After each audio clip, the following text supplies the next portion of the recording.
శుభోదయం.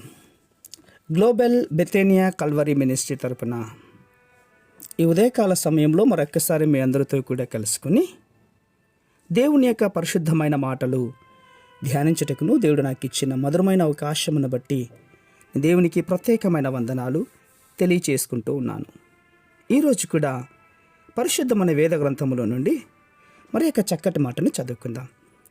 ద్వితీయోపదేశ కాండము 30వ అధ్యాయము 19వ వచనాన్ని నేను చదువుతున్నాను. దయచేసి గమనించమని ప్రభు పేరిట మనవి చేస్తూ ఉన్నాను. ద్వితీయోపదేశ కాండము 30వ అధ్యాయము 19వ వచనం.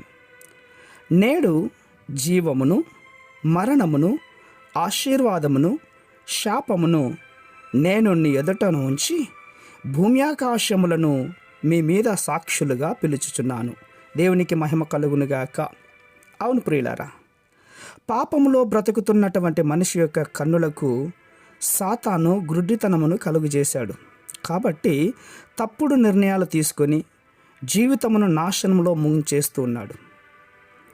నిజదేవుని ఎరిగినటువంటి నీవు, యేసుక్రీస్తు యొక్క రక్తముతో విమోచింపబడిన నీవు అన్య మార్గమును ఎన్నుకొన్నప్పుడు నీ జీవితంలో దేవుని యొక్క మేలులను అనుభవించలేవు. నీవు తీసుకున్నటువంటి నిర్ణయాలలో అపవాదికి ఎంత మాత్రమును కూడా చోటు ఇవ్వరాదు ప్రియులారా. అవును, దొంగ దొంగతనమును హత్యను నాశనమును చేటుకు వచ్చును కానీ మరి దేనికిని రాడు అని యోహను 10:10 తెలియచేర్చినట్టుగా అపవాది అబద్ధికుడు. కాబట్టి చెడ్డది మంచిదిగా చూపించి అబద్ధమాడి మోసం చేస్తాడు. దొంగ అయినటువంటి సాతానుకు చోటిచ్చినప్పుడు నీ ఆలోచన విధానమును మార్చేసి చెడ్డదానిని నీవు ఎన్నుకునేటట్లుగా చేస్తాడు. అంతేకాదు, నీ విలువైన నీ రక్షణ ఆత్మీయ జీవితంతో పాటు అనేకమైన ఆశీర్వాదములను కోల్పోయినట్లుగా నిన్ను నాశనం చేసి చివరికి నీ ఆత్మను నరకములోనికి నెట్టివేస్తాడు. ప్రియులారా, జాగ్రత్త.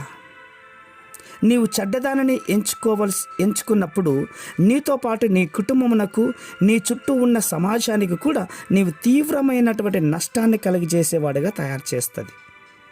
ఒక చిన్న విషయం చెప్పిన, ఒక కారు డ్రైవరు బాగా మందు సేవించి కారు నడుపుతూ ఉన్నాడు. అప్పుడే స్కూల్ నుండి ఇంటికి వెళ్తున్నటువంటి రోడ్డు మీద దాటుతున్న ఒక చిన్న పాపను ఆ మద్యం యొక్క మత్తులో వేగంగా వచ్చి బలంగా ఢీకొట్టినాడు. ఎప్పుడైతే ఢీ కొట్టాడో ఆ చిన్న బిడ్డ అక్కడే చనిపోయింది.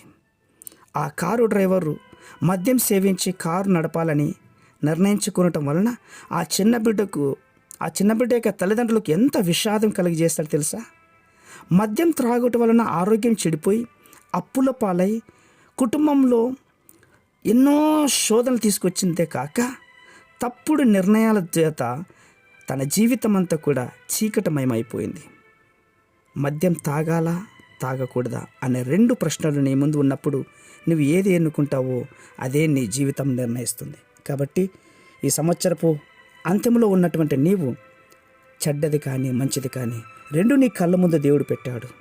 ఏది మంచిదో అది తీసుకొని నీ ఆత్మీయ జీవితాన్ని బలపరుచుకో. మహాపరిశుద్ధుడా, జీవము కలిగిన మా ప్రియా పరలోకపు తండ్రి, జీవము మరణము మా యందుంచి 2ను ప్రభు ఆ యొక్క సంవత్సరపు అంత్యములో మా నిర్ణయాల కోసమే వదిలేసాం. మంచి ఆత్మీయ జీవితం పొందుకునే బిడ్డలుగా మార్చండి, గొప్ప కార్యం చేయండి. అట్టి కృప దయచేస్తుందికే స్తోత్రాలు అర్పించుకుంటూ చిన్న ప్రార్థనను మా రక్షకుని యేసయ్య నంబట అడిగి వేడుకొని పొందుతున్నాం మా తండ్రి. ఆమేన్, ఆమేన్, ఆమేన్.